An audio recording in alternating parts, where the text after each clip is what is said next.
Jadi, cita-cita adalah tujuan hidup yang ingin dicapai oleh seseorang.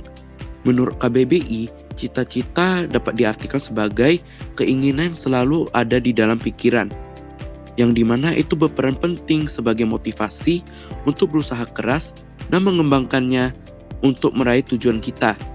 Dengan memiliki cita-cita yang jelas dan terarah, seseorang dapat fokus pada tujuan hidupnya serta memberikan arah dan makna dalam kehidupan. Jadi, jika kita kaitkan dengan salah satu kebiasaan yaitu gemar belajar, kebiasaan ini mendorong anak untuk rajin belajar, berpikir kritis, dan terus berkembang demi meraih cita-citanya. Dengan semangat belajar yang tinggi, murid dapat tumbuh menjadi pribadi yang cerdas dan berkarakter. Yuk kita lihat-lihat anggota dan cita-citanya dari kelompok 1 kelas 10-1.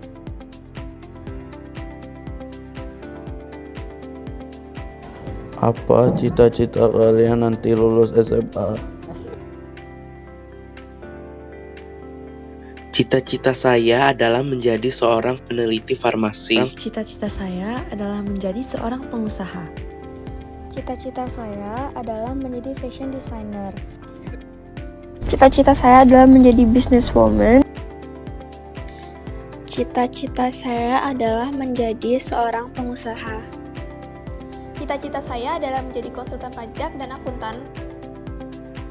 Lalu kalian berencana kuliah di mana dan ambil jurusan apa? Saya berencana kuliah di Universitas Airlangga di Surabaya dan mengambil jurusan kimia. Mengapa? Karena jurusan kimia di universitas tersebut dinilai cukup bagus di Indonesia.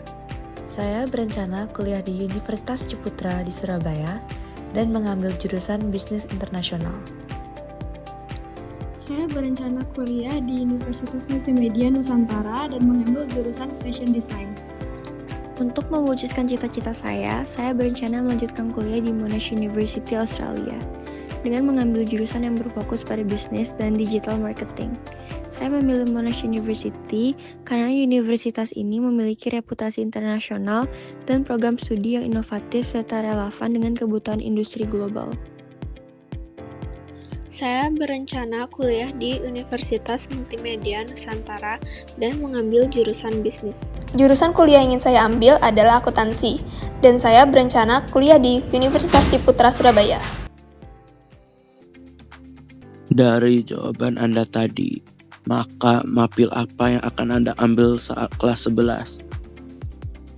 Oleh karena itu, saya harus mengambil mata pelajaran MIPA, dan untuk mapil yang saya ambil adalah bahasa Mandarin untuk menunjang saya dalam dunia globalisasi.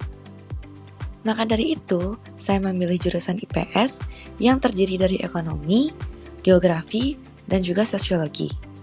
Untuk mata pelajaran tambahan, saya memilih bahasa Inggris lanjutan dan juga Mandarin karena saya menyadari pentingnya kemampuan bahasa asing dalam menghadapi persaingan global, terutama di bidang bisnis internasional. Karena saya ingin menjadi fashion designer, yang paling dibutuhkan adalah skill dalam seni dan pengalaman yang pernah saya ikuti. Mata pelajaran yang paling dibutuhkan dalam menjadi fashion designer adalah seni rupa. Maka untuk memilih mata pelajaran pilihan, saya memilih mata pelajaran yang saya sukai, yaitu IPS yang terdiri dari geografi, ekonomi, sosiologi. Saya juga memilih biologi dan Mandarin sebagai mata pelajaran lanjutan.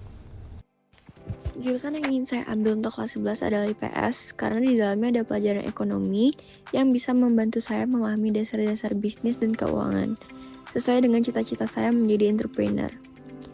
Mapel pilihan saya adalah English lanjutan dan IT.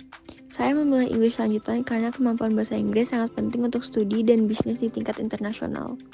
Sedangkan IT saya pilih karena di era digital saat ini, teknologi berperan besar dalam pengembangan bisnis, terutama dalam bidang digital marketing. Mata pelajaran yang saya pilih adalah IPS, Matematika Lanjutan, dan English Lanjutan. Mata pelajaran pilihan yang saya ambil adalah IPS, yaitu geografi, sosiologi, dan ekonomi, serta matematika lanjutan dan Inggris lanjutan. Jadi, kesimpulannya adalah cita-cita anak bukan sekedar impian, tetapi proses membentuk kemandirian sejak dini. Dalam mengejar impiannya, anak belajar mengambil keputusan, menghadapi tantangan, dan bertanggung jawab atas pilihannya. Proses ini mencerminkan nilai generasi emas yang berkarakter, mandiri, tangguh, dan gemar belajar. Dengan dorongan yang kuat, kemandirian ini akan menjadi bekal yang kuat untuk meraih masa depan yang lebih baik.